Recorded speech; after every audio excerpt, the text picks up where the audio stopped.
Welcome to Camarillo United Methodist Church. My name is Gary. I get to be pastor here just a little while longer.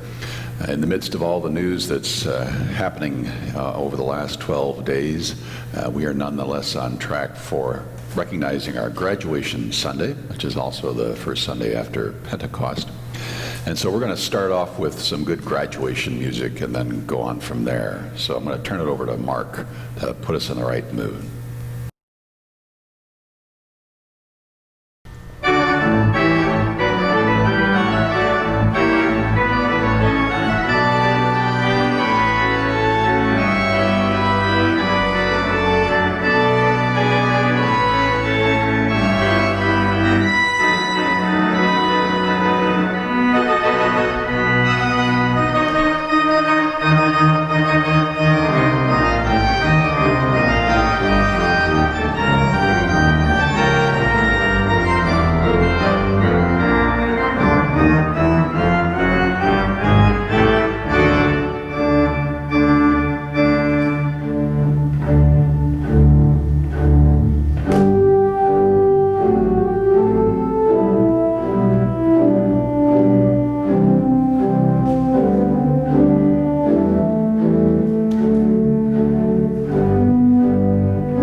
You will hold in your hearts and minds the graduation ceremonies that have not happened, and yet our graduates who are celebrating with their families. And we want to recognize them. We've got a couple pictures of a couple of our graduates, and I'm going to ask Christy, as our youth director, to name a couple of those while Matt runs some photos, and we'll add a few after that, and acknowledge our kids who well, they're not kids anymore now, are they?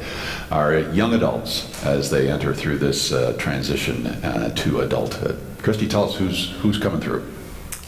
We have two members of our youth group who are graduating from high school this year.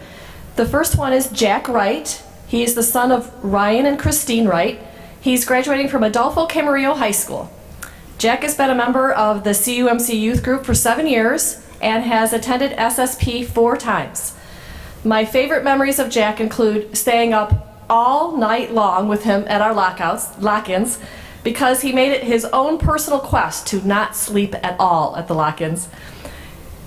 And the many hours we spent talking about Jack's great love, which is roller coasters. Jack plans to attend Moore Park College in the fall. Congratulations, Jack. We also have Melissa Pendleton, who is the daughter of Arlene and Brian Pendleton. She is graduating from Rancho Capana High School, where she played on a club soccer team all through her high school years and was a member of Kiwanis, Associated Student Body, and the Visual Arts Academy. Melissa has been a member of the CUMC Youth for most of her middle school and high school years and attended SSP 4 times. My favorite memories of Melissa include being on her work team at SSP when we were in Saley, Arizona, where we spent many hours painting hogans and trying to avoid lightning strikes, and also visiting Northern Arizona University with the youth on our way home. Perhaps not coincidentally, Melissa plans to attend Northern Arizona University in the fall studying psychological science. Cool. Now, Christy, I'm going to ask you to stay there for one more moment and put on your mom hat and tell us about Nick, because he's graduating too. Oh, I didn't write anything about Nick. You need to. Nicholas Van Kiersbilk is graduating from Cal State University, Channel Islands, with degrees in both biology and chemistry and a minor in computer science. And his plan in the fall is to start grad school at the University of Iceland, where he will be studying bioinformatics. Cool. Thanks, and congrats to Nick as well. Sort of in that same category of students who are graduating with upper-level degrees, I want to remember and acknowledge Sarah Wenner, Dave and Connie's daughter. She is graduating. And Terry Paget's, I think it's her granddaughter, Raylyn Lipsky, is also graduating. Details on them, as well as many others within the family of the church, extended family of the church, are in our Connections newsletter. I want to name one more in that category of folks who are graduating. It's kind of a neat part of, it takes a village to raise a child, of the extent of the family and our being together. When we have been in worship over the last few years, we've gotten to know and welcome into our family of faith Maria Paz Gomez. She's been a caregiver for several of our members, usually is wheeling the wheelchair for Marilyn Foraker. She's also been a part of the care team for the Trumans, and she's graduating. She's graduating with an AA in liberal arts from Ventura Community College. And so shout out to Maria as she's graduating. Shout out to all those who are making these kinds of transitions in life.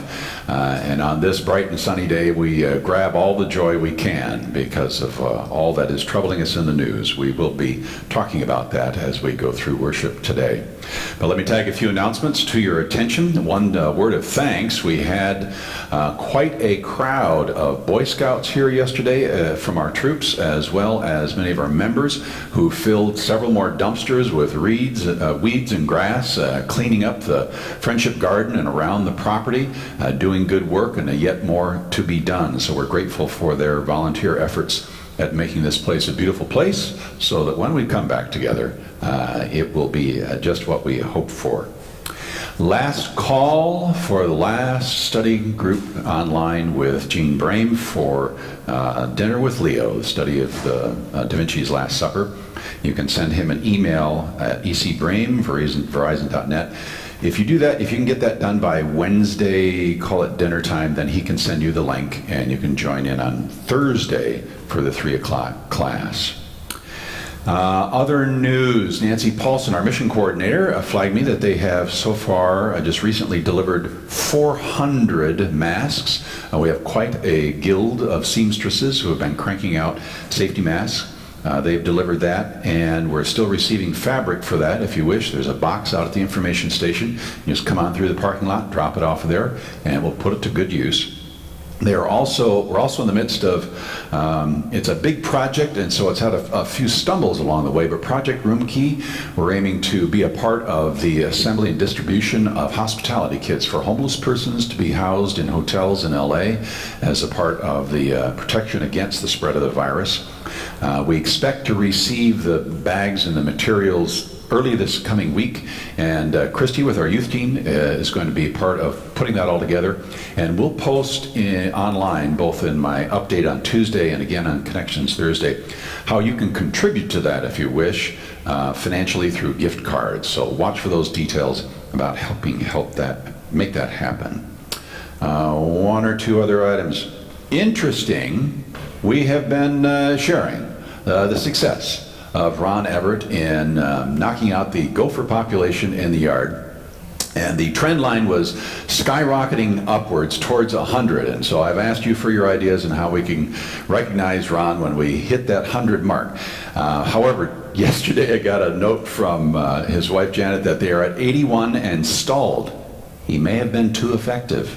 Don't know if he's going to make 100 now. We'll have to see. But we'll wish him success, continuing success either way.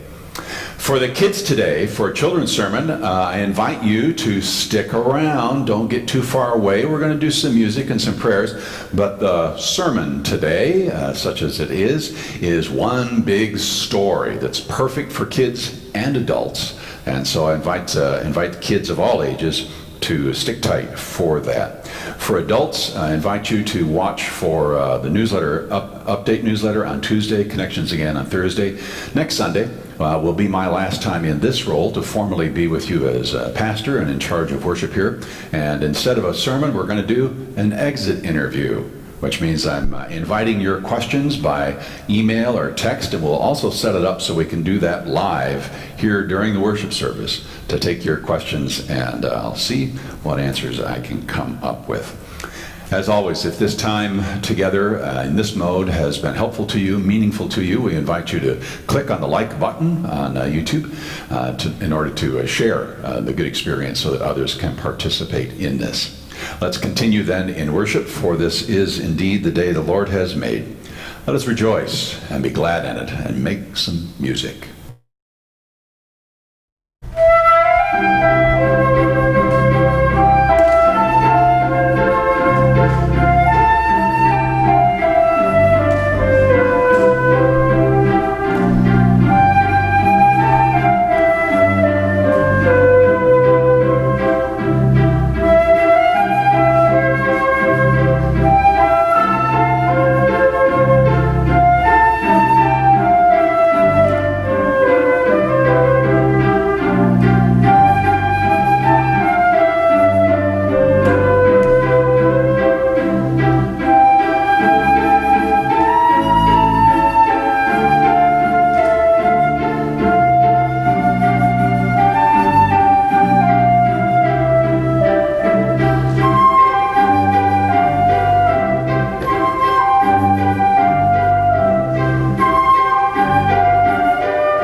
We do indeed have much to pray for, including our own folks. I bring you good news that Rod Preston is progressing well in the hospital and has a good chance of coming home quite soon.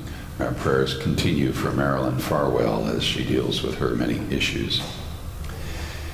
But it is another day and another Sunday in which we must bring prayer to the forefront alongside the headline news of civil unrest and protest in every one of our 50 states, sparked this time by the death of George Floyd.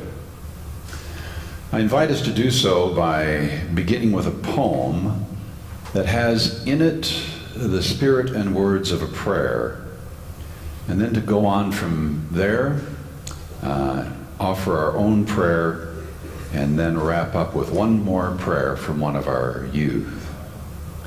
The title of this poem and reading is Newborn by Danusha Lamaris. She's a writer, a black woman, and as the poem expresses, a black mother. I've asked Christy to do the heavy lifting here because it needs a mother's voice, and frankly, the contrast of having a white woman and mother read the author's words are appropriate at this time. So this is the poem, Newborn. The woman at the party slipped him in my arms so she could fix herself a plate of food. Sometimes this happens. A mother with brown skin, an island voice, will see in me her own mother, her sister, a tributary of the blue river that runs through her veins. But this baby was so new, his eyes still bloodshot from birth, the red spreading like a stain through the sclera's milky white.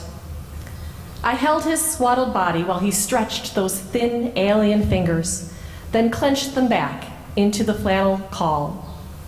From time to time, he squinted up at me, this woman in whose arms, for a moment, his life rested. He did not cry, though now and then his mouth moved in that familiar gesture of hunger. And I did not dare sit, for fear he would disapprove, my knees remembering the boat-like bobbing that the new to land prefer. I looked down at his squinched face, the whispered trace of eyebrows, delicate folds of his lids, black hair, curls fine as the whirled loops of a fingerprint. And I wanted to whisper into his intricate ear, tell him the lie I couldn't make true, that this is a world where he will always be safe in the arms of a stranger. Even as he grows tall in the darkness of his skin, he can walk down any street, day or night, feet scuffing the rough ground, hands in his pocket, his heart whole in his chest. Thank you, Christy. The author speaks of a whisper, of a lie that she cannot make true, that much as we wish the child would always be safe in the arms of any stranger, any one of us, and that his heart would be whole, we know the truth. And the truth this past week was in the voice of George Floyd, moments before he died, calling for his mother. As many have noted, when he called, "Mama, Mama," he was calling upon all mothers.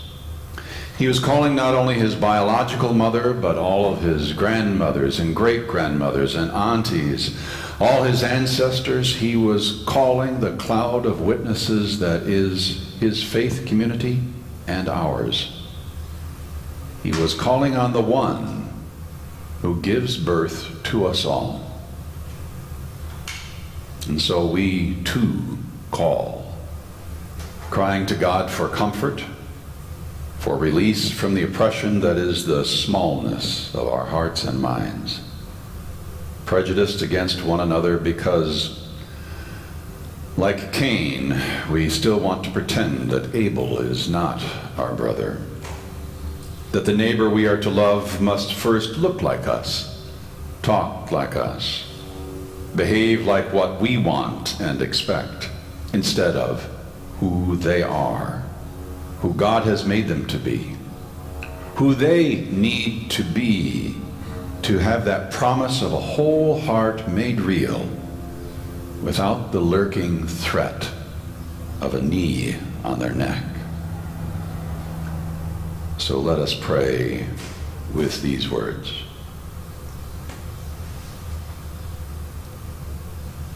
God above and God below, God beside and God within.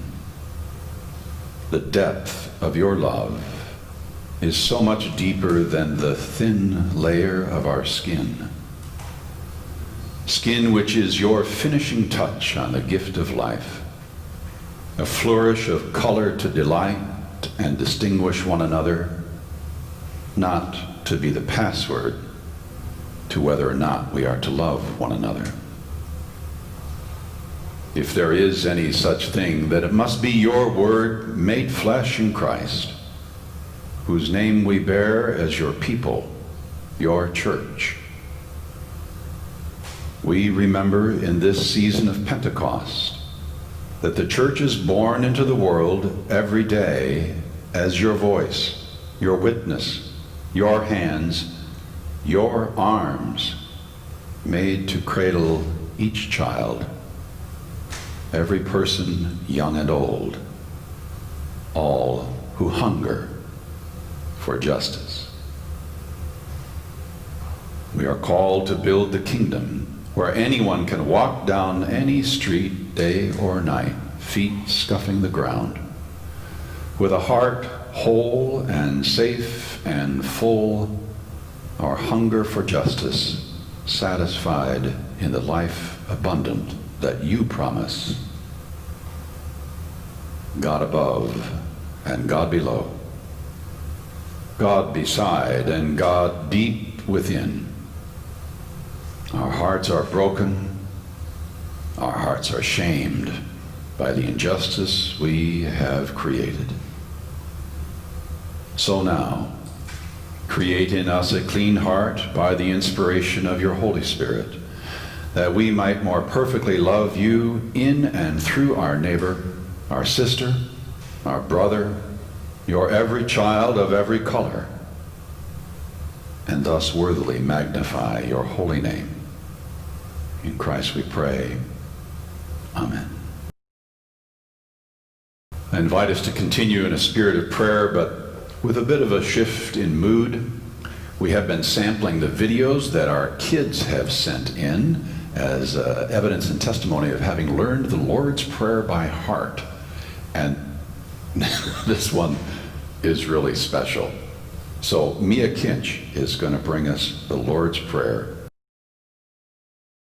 Our Father, who art in heaven, hallowed be thy name. Thy kingdom come, thy will be done, on earth as it is in heaven. Give us this day our daily bread, and forgive us our trespasses, as we forgive those who trespass against us. And lead us not into temptation, but deliver us from evil. For thine is the kingdom, and the power, and the glory forever. Amen.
Let me just take a moment before Christy brings us the readings for today to remind you that we continue to be at work here in the congregation and about all the mission of the church, and so we continue to look for your gifts and support. One of the pieces of good news I would share with you is that as we've said before, and now I get to say it again, We have continued to keep part of the campus open so that our recovery groups, AA meetings, can continue meeting throughout the week. This has not been the case in every place that groups need to meet, and many of them are trying to do their work on Zoom meetings, and I've had several conversations with folks to say that's just doesn't work as well as being live and in the room with one another. The folks who participate here and the leaders of the recovery groups here are so grateful that they have taken up additional offerings, free will offerings from their participants, and previously made an open donation to us above and beyond the small room use fees that we have with them. They'd already made one donation of over $300, and I got a call Friday from the coordinator for the groups that meet here that she has yet another $525 that they have raised, and they simply want to give as an expression of their gratitude. We are grateful to be a part of their ministry, to have them be a part of our ministry, and it is in that spirit of recognition and gratitude that I encourage all of us to be gracious and grateful and continue in our giving and support. With that in mind, hear this lesson from Luke about Jesus sort of not quite graduating, but kind of, the growing story of the Christ. When Jesus and Mary had finished everything required under the law, they returned to Galilee and their own town, Nazareth. There the child grew strong in body and wise in spirit, and the grace of God was upon him. Later, during their annual trip to the city for Passover, Jesus stayed behind when his parents left with the others of their village. He was 12 at the time. After a day's travel, they realized he was absent and went back to the city. They found him in the temple, seated among the teachers, listening to them and asking questions. The teachers were all quite taken with him, impressed with the sharpness of his answers. But his parents were not impressed. They were upset. His mother said, "Young man, why have you done this to us? Your father and I have been half out of our minds looking for you." Jesus said, "Why were you looking for me? Didn't you know that I had to be here, among the things of my Father?" But they had no idea what he was talking about. Jesus went back to Nazareth with them and was obedient to them. His mother continued to store these memories like treasures in her heart. And Jesus matured, growing up in body and spirit, blessed by God and people. The word of God, of the people of God. Thanks be to God. Amen. You know, this lesson from Luke is the only scant reference we have out of the scriptures about Jesus growing up. And it's kind of precious that it captures what every parent must know. Kids getting out and away and worrying about them and their well-being, not understanding what they have to say. It's a good glimpse and confirmation that Jesus was, as we have always said, while divinely inspired, also just a kid and a guy who grew up. It's in that spirit and how it coincides with our graduation Sunday today, of course, that what I want to offer today is a story about growing up. And any story, any journey is always about some kind of shift and change and transformation, spiritually, physically, otherwise, that's always the story.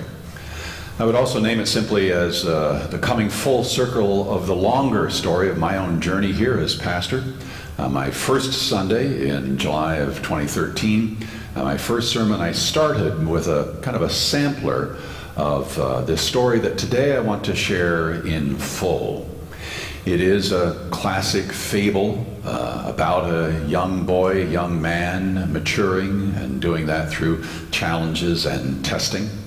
It is an old Russian fable, and it is so old it's known by a number of different names referencing different characters in the story, if you will. Most often it's known as the Firebird and the Princess Vasilisa.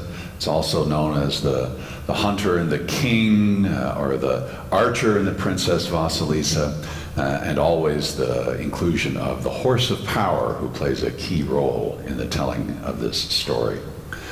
So I want to share that with you today, and at the end of it, most appropriately, I'll just finish it with the end and turn it over to Mark to play an excerpt of Stravinsky's The Firebird Suite. And then we'll come back for just a moment and kind of point out, touch on a few of the things that transfer for us in any good story that taps into the universal truths, connects with other stories of universal truths. And so we'll hear in this story hints and then direct connections with Jesus' own story and the wisdom that Jesus teaches in his witness ministry and life. So with all of that in mind, let's hear Princess Vasilisa and the Firebird.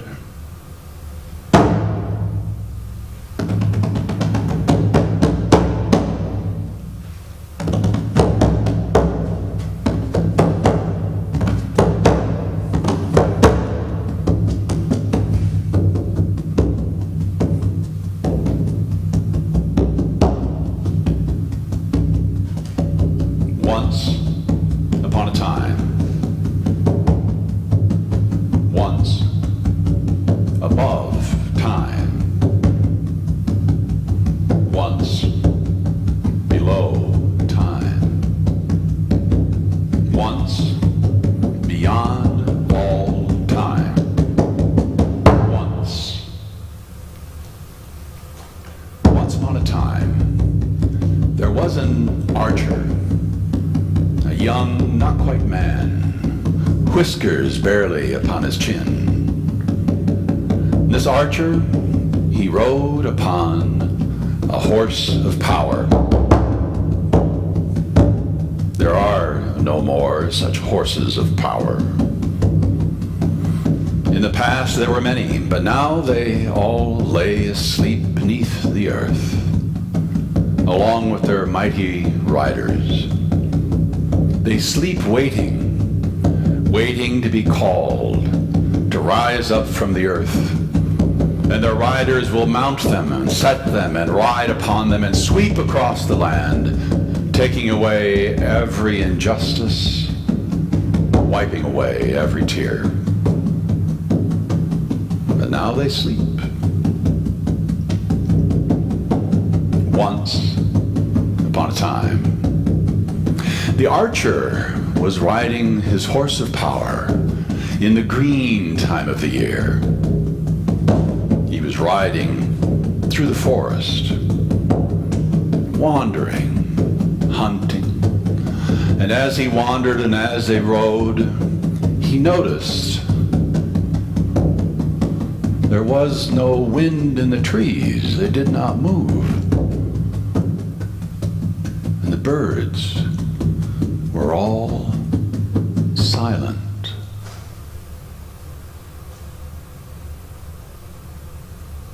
And looking down the path, he saw ahead of him a glowing. And they rode forward, and as they came along the path, he saw lying in the middle of the path a bright, shining, flaming, golden feather.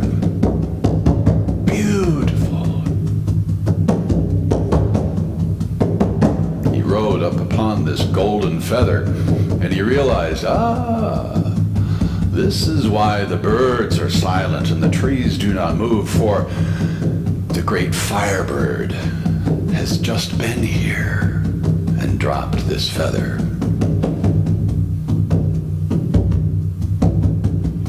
He looked at the beautiful feather and he thought, no one has ever seen the Firebird. But here is a feather of the Firebird. No one has ever had a feather of the Firebird. If someone were to take this gorgeous, glowing, flaming feather to the king, surely the king would be grateful, for no one has ever seen or had such a thing. And surely the king would give something in reward for this golden feather. So he looked at the golden feather, and the horse of power said, do not pick up that feather, for if you do, you shall know fear. But it was so bright, it was so beautiful, it was so shiny. The archer picked up the feather and turned the horse of power around and rode.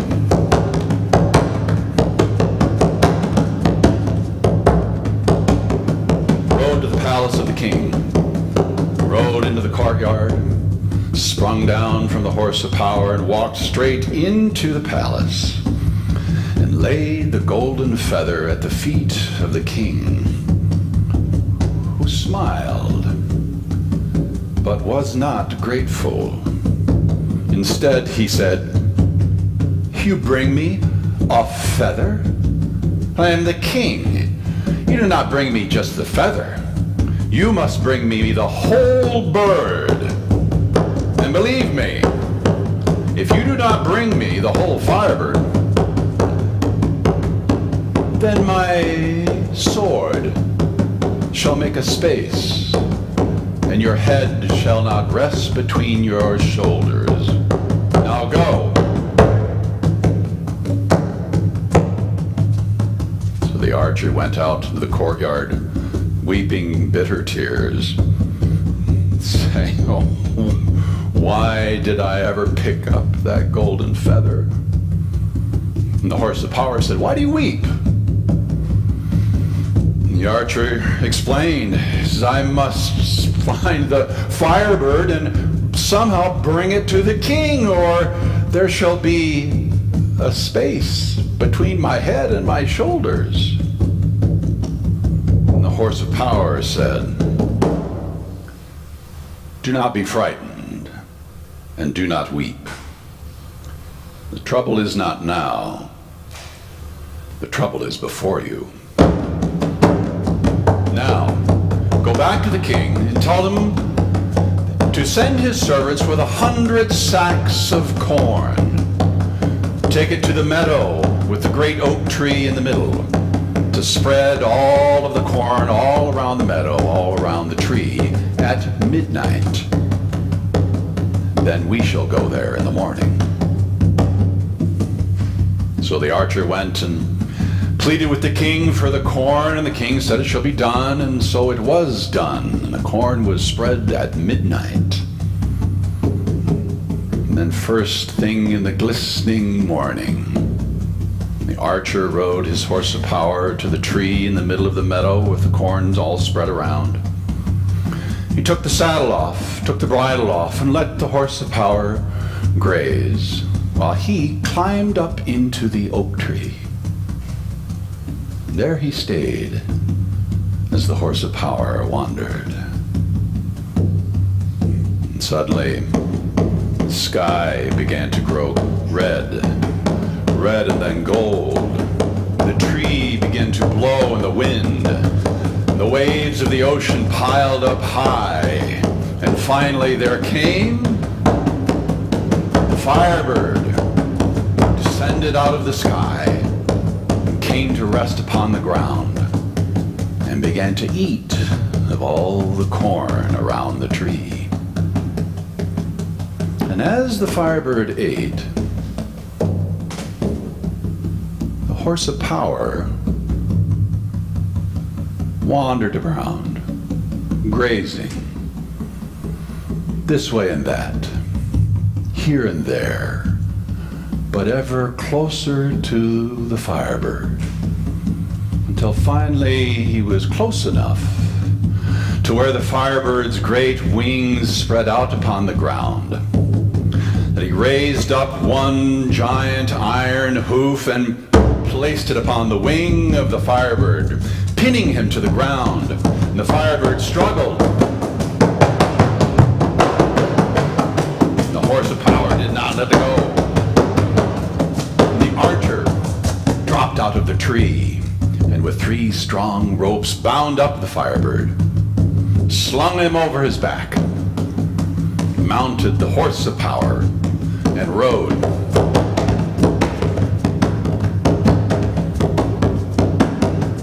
Rode to the palace, strode into the courtyard of the king, and flung the Firebird in front of him like a goose from the barnyard. And the king smiled, but was not grateful. The king said, "So, you have proved you can bring the Firebird to me. So now you shall bring to me my bride, the Princess Vasilisa, who lives at the end of the world in the land of Never, at the edge of the great blue sea. Now go and bring her here forthwith, promptly,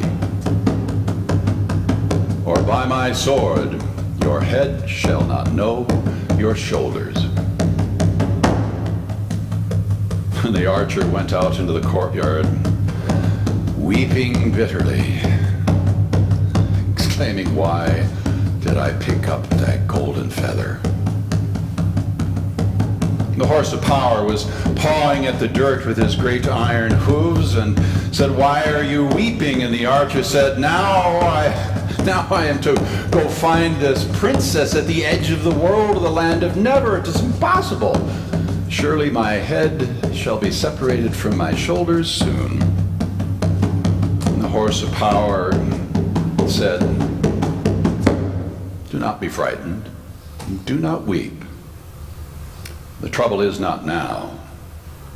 The trouble is before you. Now go to the king and tell him that you must have a silver tent with a golden roof, and then all the finest foods and wines, and gather it all together, and we shall go to the edge of the world." So the archer did as he was told, and the king gave the tent and the food. They mounted it all up upon the horse of power, and then they rode.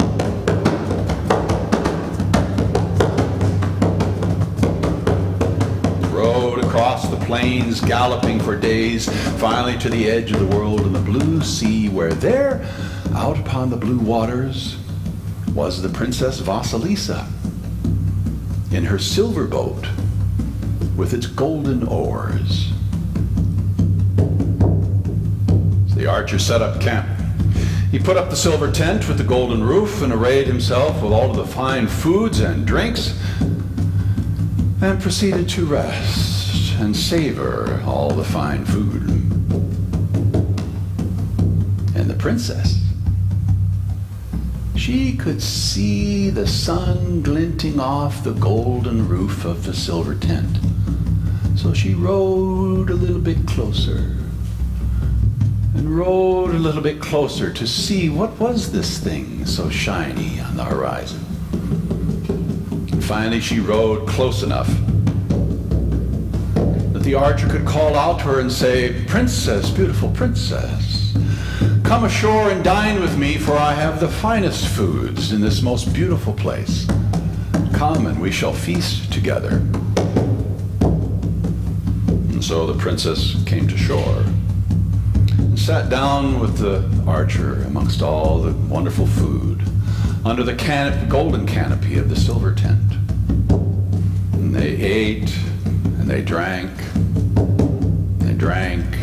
and they ate, until finally, as the princess was drinking once more from the golden goblet of fine wine, she said, "Ah, it is as if the night itself is perched upon my eyelids."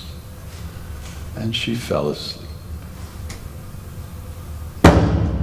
The archer scooped her up in his strong arms, put her on the back of the horse of power, and away they galloped.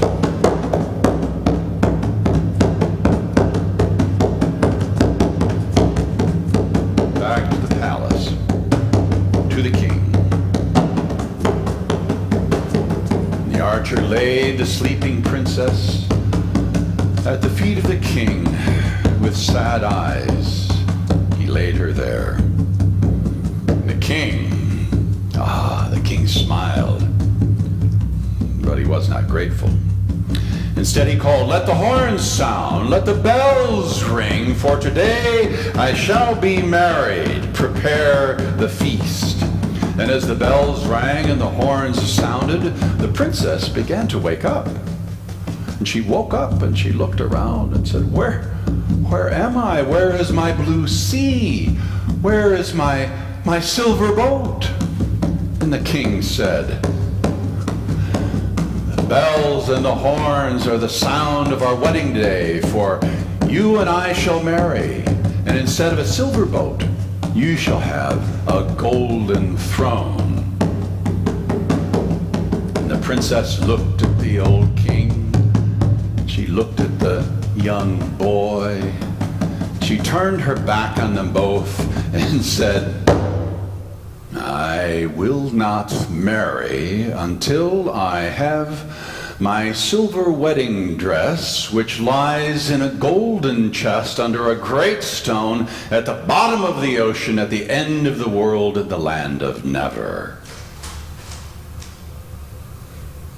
Go, said the king to the archer, and fetch the wedding dress at the bottom of the sea and bring it right back here, or by my sword, your head shall not rest between your shoulders. So the archer went into the courtyard, where the horse of power pawed at the dirt with his mighty iron hooves. He wept bitter tears and cried that he had ever picked up that golden feather. He told all this to the horse of power, and the horse of power said, Do not be frightened. Your trouble is not now. Your trouble is before you. Now up into the saddle, for we must go to the land of never, at the edge of the world, and fetch the wedding dress. And so they rode.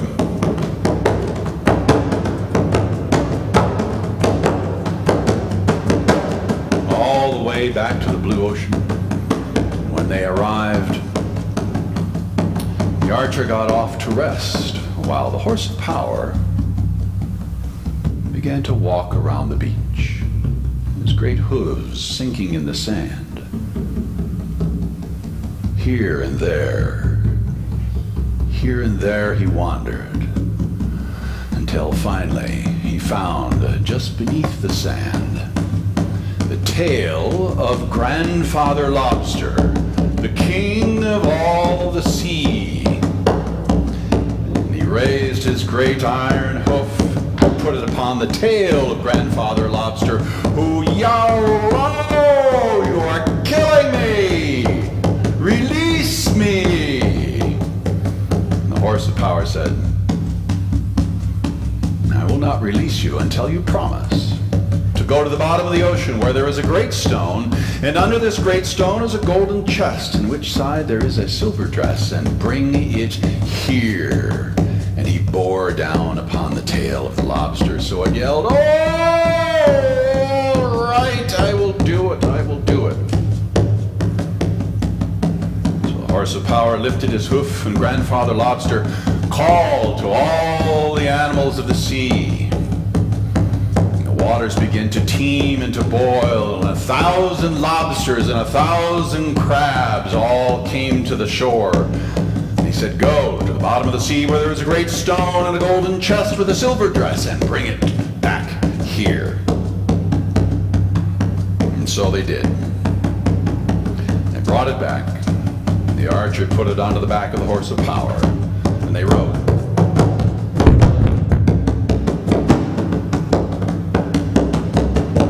Back to the palace.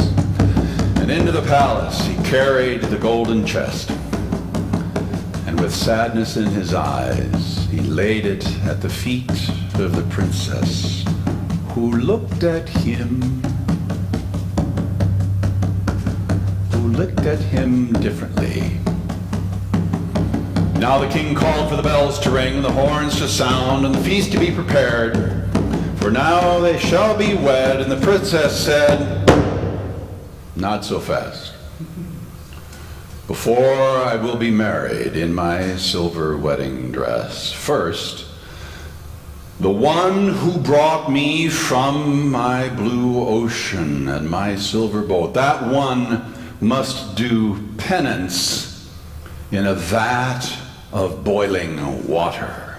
The king said, bring the vat, bring the wood, bring the fire, and let it cook quickly and hot, for I must be wed today. And the archer, he said to the king, I must do penance, and I know I shall die in the cauldron of boiling water. So, if I may ask one thing, may I say farewell to my horse? And the king said, all right, say goodbye to your horse, but make it quick and be right back here, for I must be wed today. So the archer went into the courtyard, and he said, oh, my horse, never again shall we ride with the wind. Never again shall the grass flow beneath your hooves and my stirrups. And the horse of power said, how so? And the archer said, the princess has demanded that I do penance in a vat of boiling water. I shall surely die, and this shall be the end of my story. Oh, misery. Why did I pick up that feather? The horse of power said, fear not, for the princess herself has made the king do this, and the end of things may be better than I thought. So go back, and when the servants lay their hands upon you to throw you into the pot, throw them off and run boldly and leap yourself into the boiling water. And so the archer went back into the courtyard, stood before the pot of boiling water. And the king said to the princess, is the water ready? Is it to your liking? Is it hot enough? And the princess turned to the servants and said, is it boiling? Is it hot? And they said, yes, it was. And she said, I better see for myself. And so she walked over to the cauldron of boiling water and waved her hands over the steaming, boiling water. And some say there was something in her hands, some say not.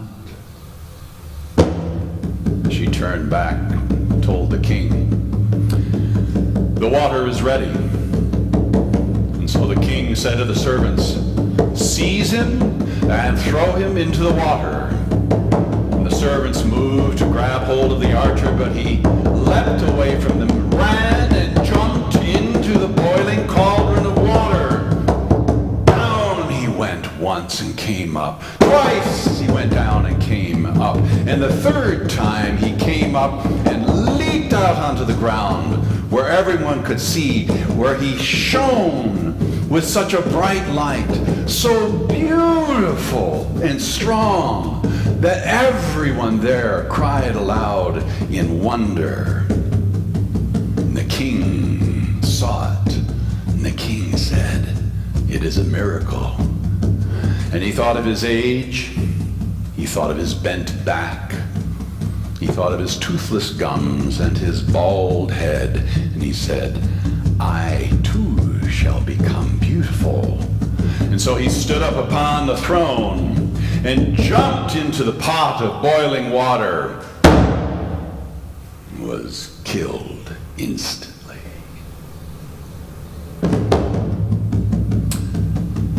So the archer married the Princess Vasilisa,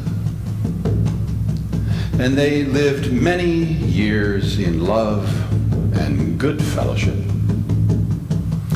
And the first thing the archer did was to build a golden stable for his horse of power, and he never forgot to be thankful.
I look forward to the day when indeed we have everyone back in here, because to sit here with that sound flowing over is just fantastic.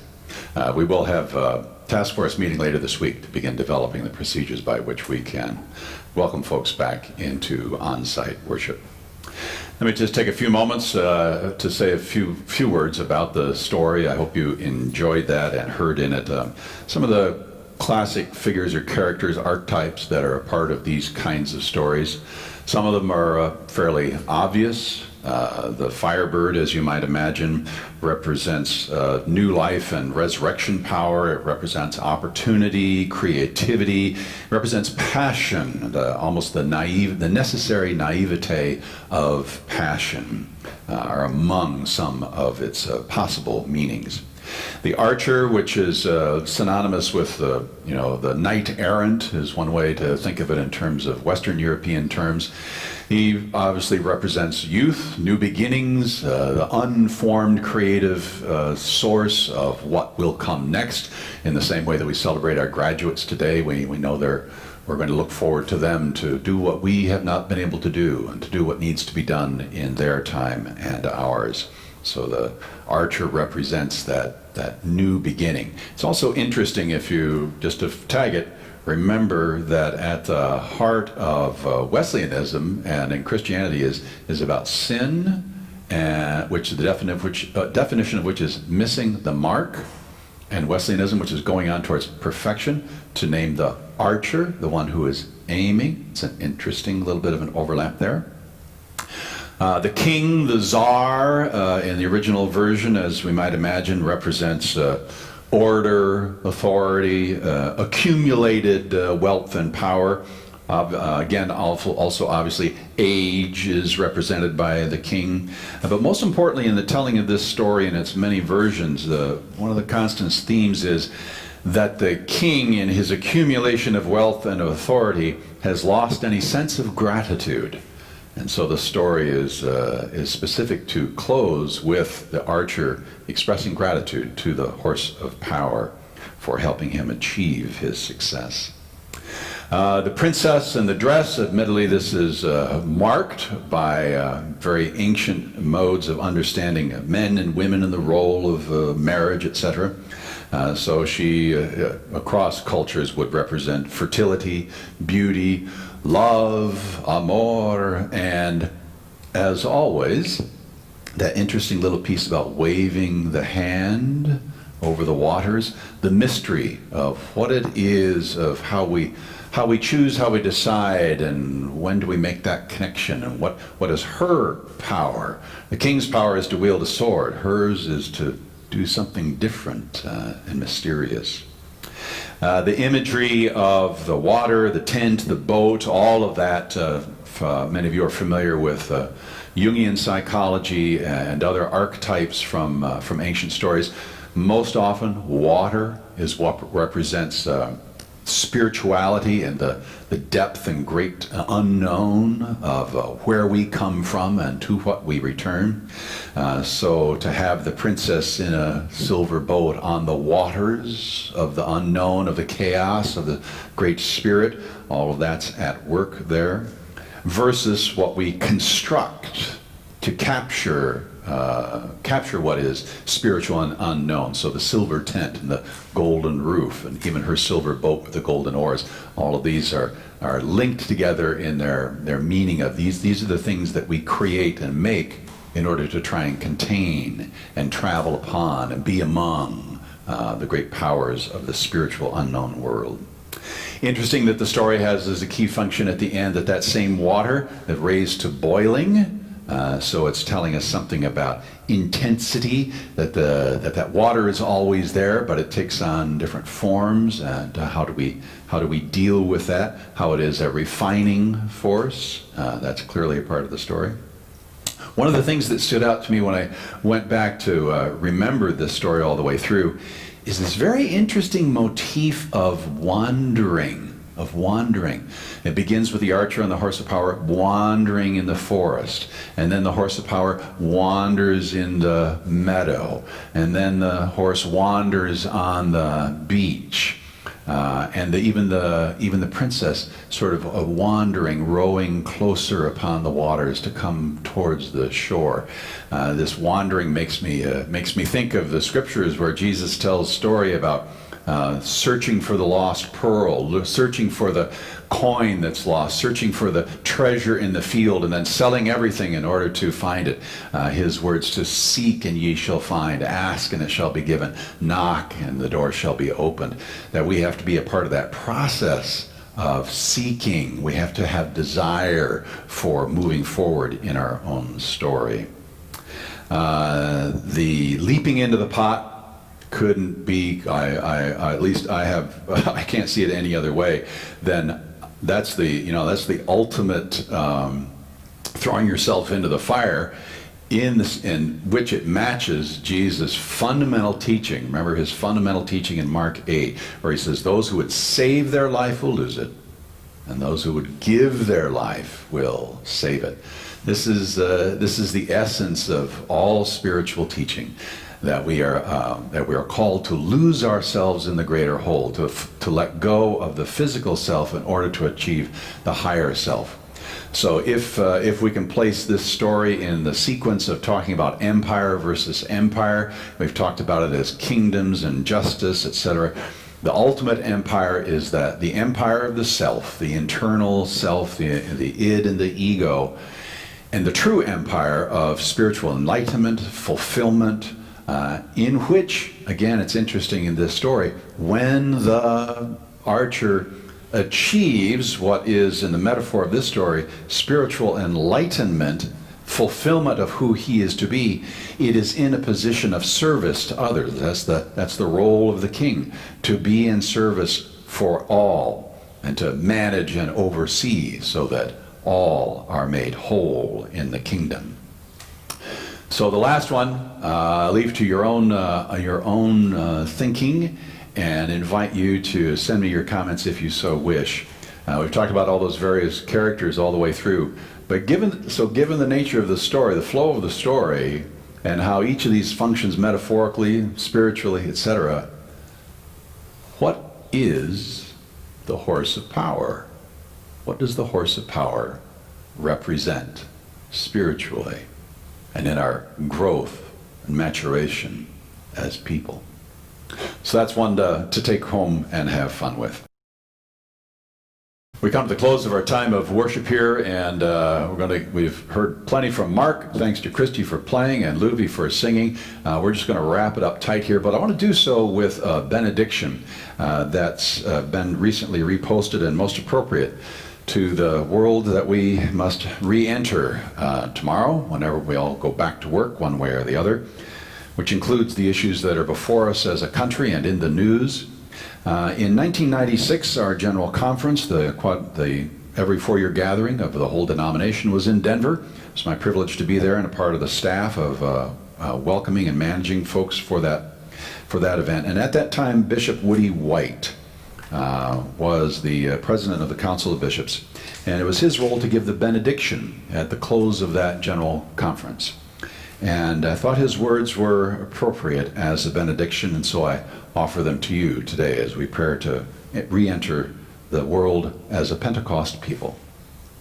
And now may the Lord torment you. May the Lord keep before you the faces of the hungry, the lonely, the rejected, and the despised. May the Lord afflict you with pain for the hurt, the wounded, the oppressed, the abused, the victims of violence. May God grace you with agony, with a burning thirst for justice and righteousness. And may the Lord give you courage and strength and compassion to make ours a better world, to make your community a better community, to make your church a better church. And may you do your best to make it so. And after you have done your best, may the Lord grant you peace. Indeed, amen.